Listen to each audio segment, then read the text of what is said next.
7:39 en la mañana. Licenia, amigos, a esta hora damos la bienvenida al doctor Inti Groneberg. Él es científico, es un hombre vinculado con la academia, con la ciencia, y con él vamos a conversar sobre esto que, digamos, es ya una confirmación.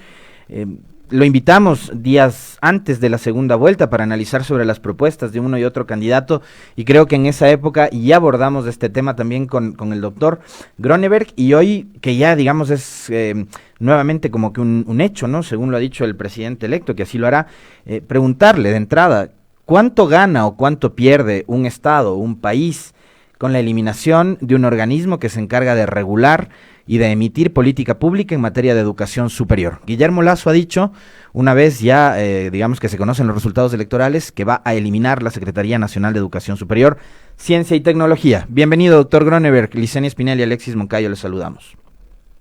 Hola Alexis, hola Licenia, un gusto y muchas gracias por la invitación para conversar de este tema que preocupa bastante en la comunidad académica del Ecuador. Le decía yo, ¿cuánto gana o cuánto pierde un país eliminando la institución que se encarga de la política pública? Eso ha ido derivando en ciertas instancias. Luego había una institución llamada Fundacid que estaba adscrita al aquel entonces Consejo Nacional de Planificación, y ha ido avanzando, ¿no? Ha ido ganando mayor jerarquía, mayor relevancia, incluso ahora ya llegar a ser una secretaría, que es el CENESID. Y esto no es ajeno tampoco a lo que ha sucedido en otros países. En todos los países a nivel global que están tratando de generar un proceso de generación de innovación local, se han generado estos institutos, estas secretarías, y en ciertos países ya llegan a ser ministerios, ¿no? Entonces, es un poco preocupante para los académicos en general entender cuál es el plan, porque estamos yendo hacia el otro lado. En lugar de tratar de generar una institución más fuerte, eficiente, corrigiendo los errores que ha venido teniendo, como debería ser, el problema es que ahora existe la posibilidad de, por razones que en realidad no se entiende a nivel académico, eliminar esta institución, quitando un avance de 50 años en el país, ¿no? Entonces, nos puede costar muchísimo volver a recuperar todo ese proceso de avance que se ha logrado hasta la fecha. Inti, buenos días, le saluda Licenia. En resumen, el ofrecimiento del presidente electo de eliminar la CENESID se está interpretando como que eliminando esta institución, por arte de magia van a aparecer los cupos para las universidades, para las personas que quieren acceder a la universidad, y que el estudiante va a tener la libertad de escoger la carrera que mejor considere. Con la eliminación de esta institucionalidad, primero quisiera saber si es así de fácil o tiene que haber de por medio una reforma constitucional, y lo segundo es así de fácil, eliminando la CENESID por arte de magia, las universidades van a tener capacidad de crear más cupos, de establecer más carreras, los estudiantes así, porque así van a poder tener o llegar a estudiar la carrera que quieran. Bueno, es probable que no, lo más probable es que una de las razones principales, que es la falta de cupos, la falta de espacios para los estudiantes, sea en realidad la principal razón por la cual muchos se quedan sin poder estudiar, ¿no? Entonces, incluso desde el marco normativo legal, según se escuchó a varios académicos el día de ayer, cientos de académicos nos reunimos en un evento en la noche con el hashtag Diálogos por la Ciencia, donde se reunió un sinnúmero de especialistas en distintas áreas, ¿no? Y hay muchísimos temas que se quedarían afuera y no sabemos cómo se van a regular. No solamente el acceso a las universidades, todos coincidíamos en un punto en el cual el problema no es la prueba en sí misma, puede ser un sistema perfectible, por supuesto, pero la causa raíz es la falta de cupos, la falta de capacidad instalada,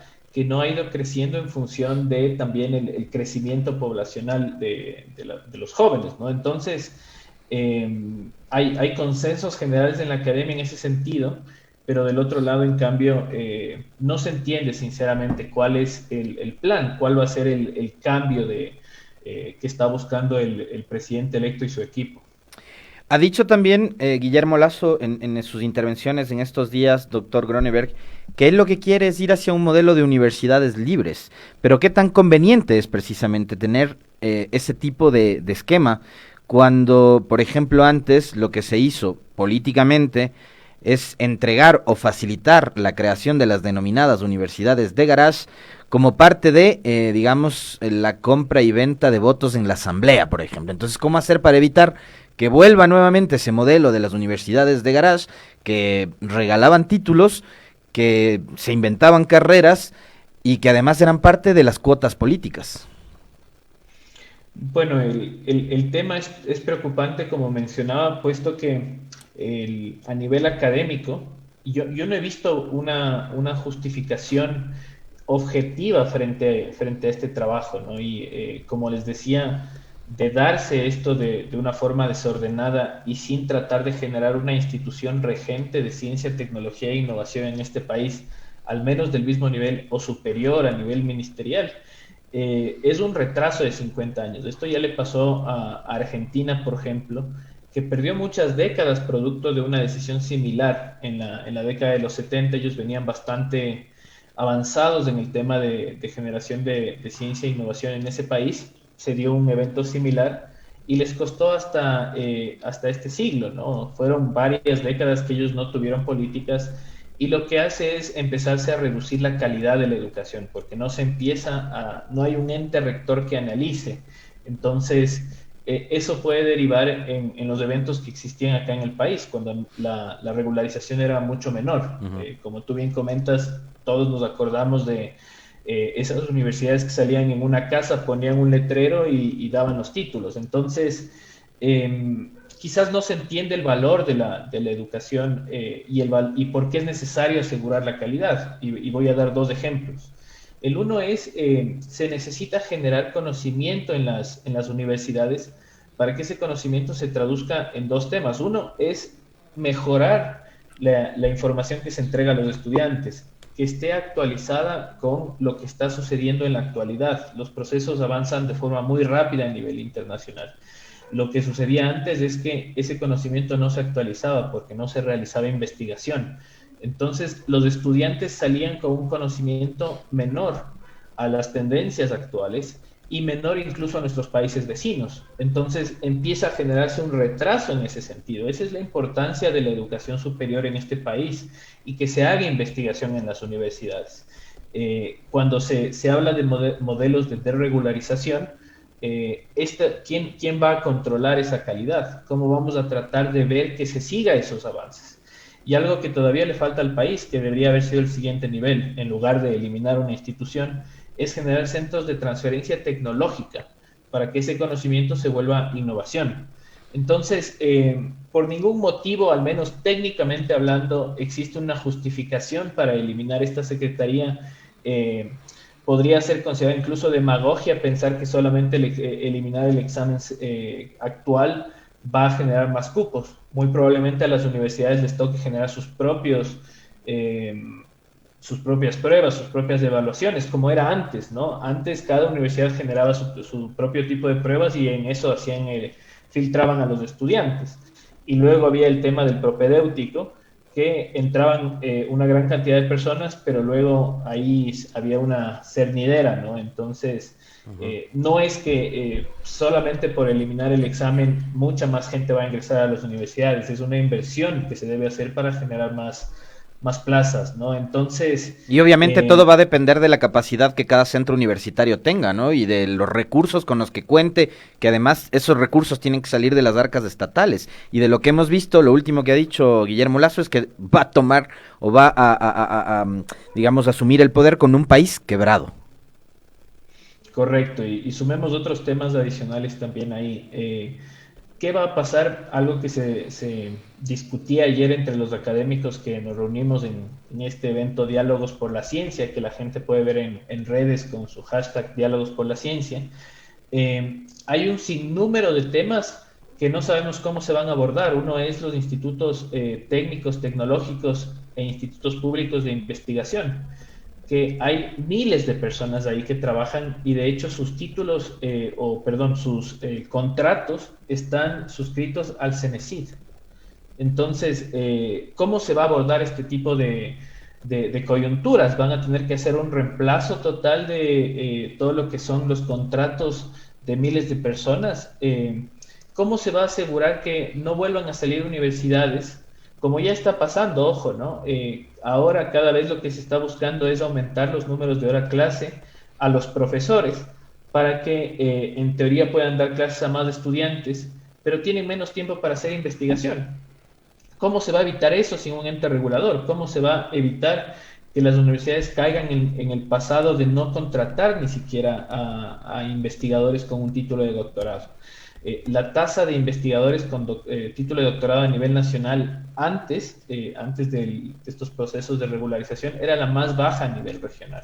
Entonces, por ningún motivo técnico, como decía, esto es justificable, más bien es una visión política que piensa que se puede mercantilizar todo, inclusive la educación superior, y eso es algo que no podemos permitir en este país.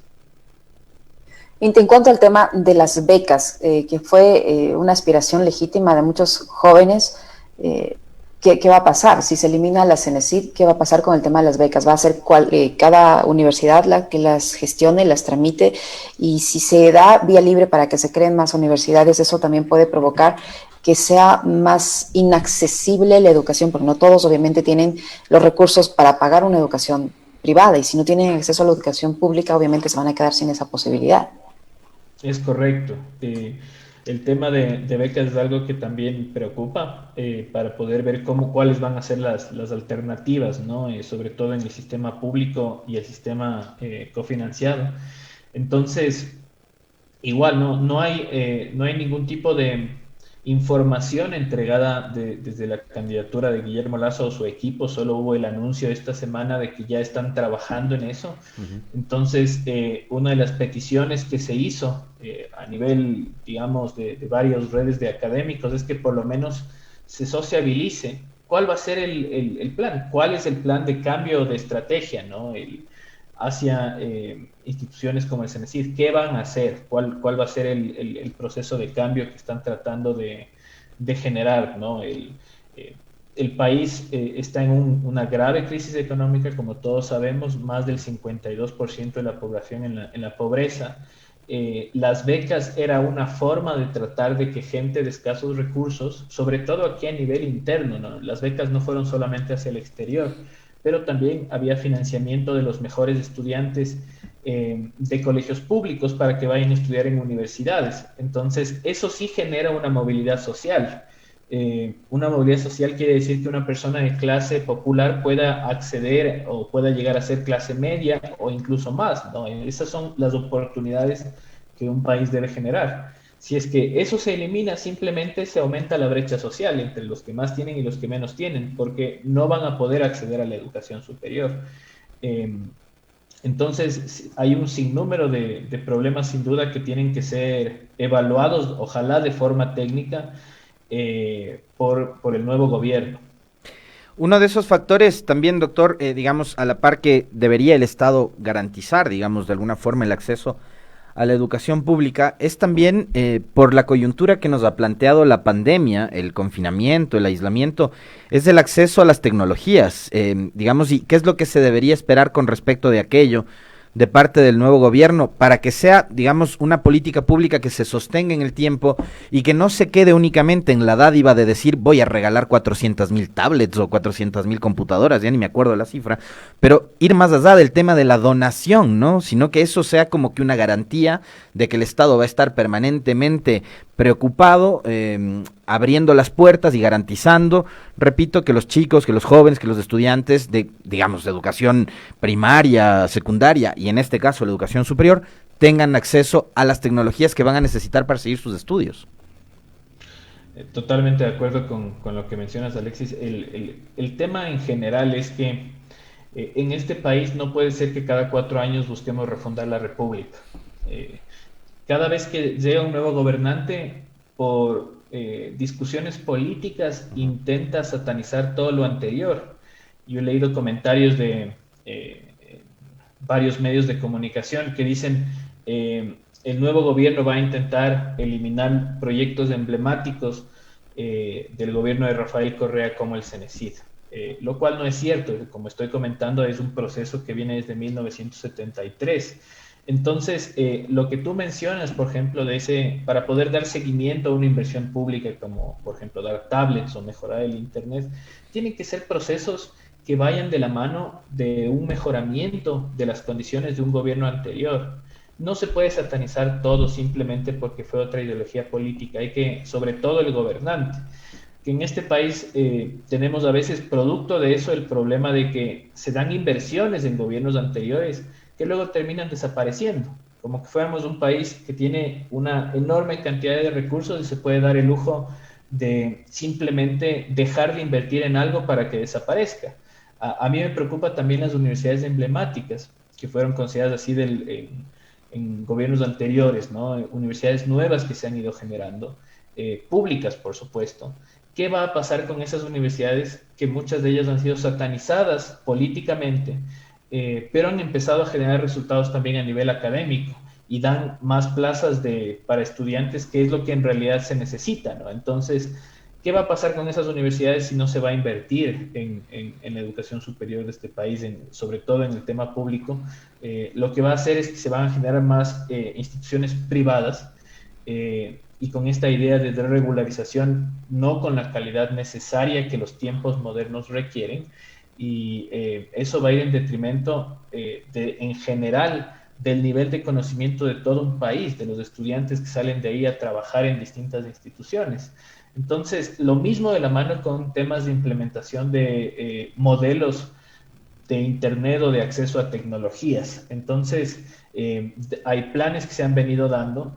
Habían estos centros, los infocentros, por ejemplo, que era un tema que igual se destruyó, ¿no? Entonces, cada vez que entra un nuevo gobernante, en lugar de ver de forma objetiva lo que se hizo bien y mantener y construir en un proceso de mejora continua como debería ser, lo que hacen es simplemente tratan de eliminar todo porque eran proyectos en teoría bandera del gobierno anterior y quieren que desaparezca. Entonces el país cada 4 años destruye así la inversión que ha hecho en ciertos temas simplemente por ideologías políticas.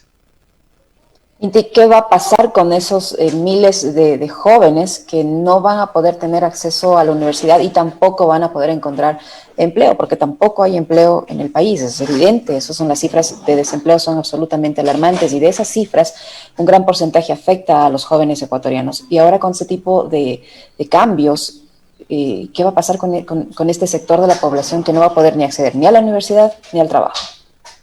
Bueno, esperemos primero que el nuevo gobierno, que ahora está en esta fase de planificación, al menos se siente a conversar con los investigadores de este país. Hay varias redes de académicos que están hablando sobre estos temas de forma técnica, no relacionada a ningún sesgo político, ¿no? Como digo, hay esta iniciativa Diálogos por la Ciencia, que lo que busca es un poco tratar de generar información para hacerla llegar a las nuevas autoridades para que se comprenda un poco cuál es el rol de instituciones como el CENESID, que dicho sea de paso tienen que ser mejoradas, tienen problemas en varios aspectos, pero eso tiene que entrar en procesos de mejoramiento continuo, no de eliminación total.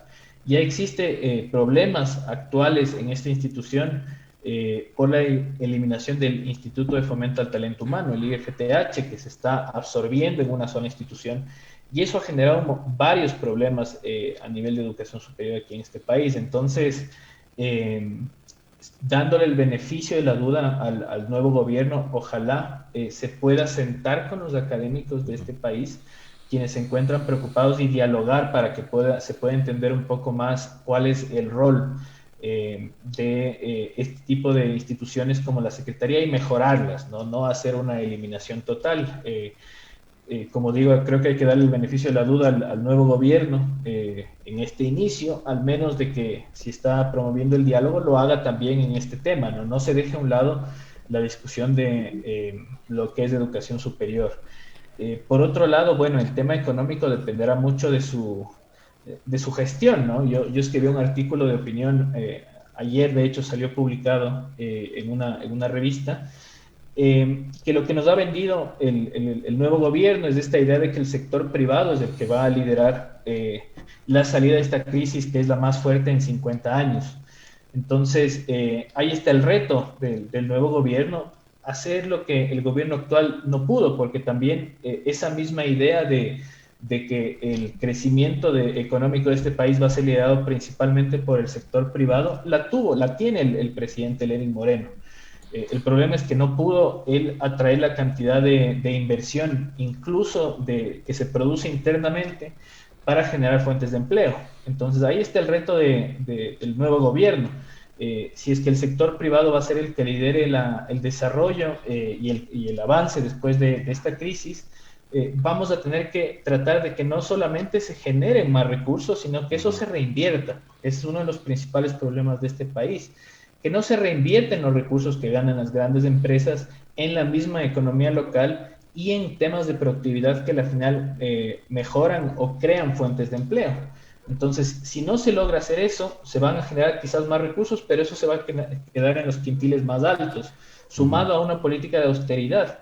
Eso va a ser un problema, un detonante para una crisis social en este país.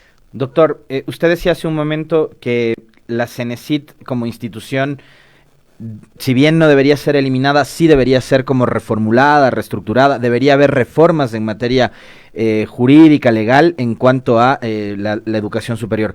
¿Qué tipo de reformas se deberían hacer para apuntar hacia un mejoramiento del sistema de educación superior en el país?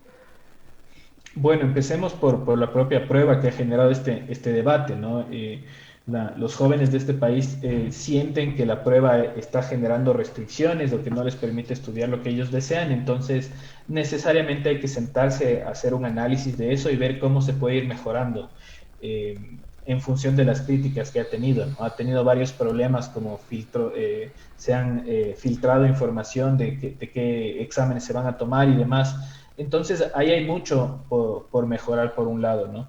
Por otro, también las universidades mencionan que tal vez existe demasiados procesos para entregar información.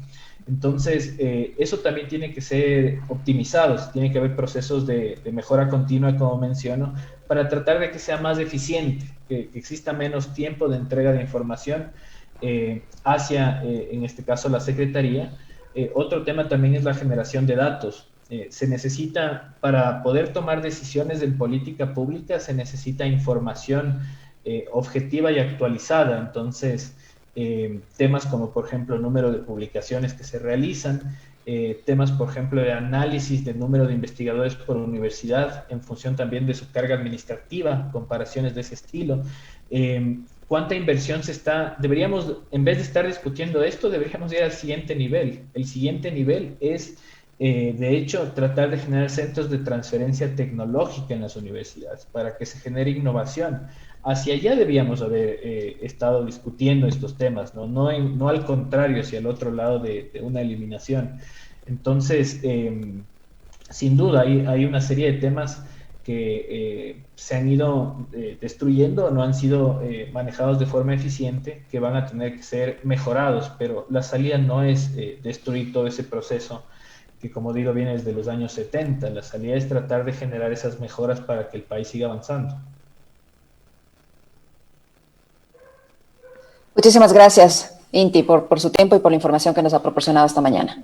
Muy amable, doctor. Muy gentil.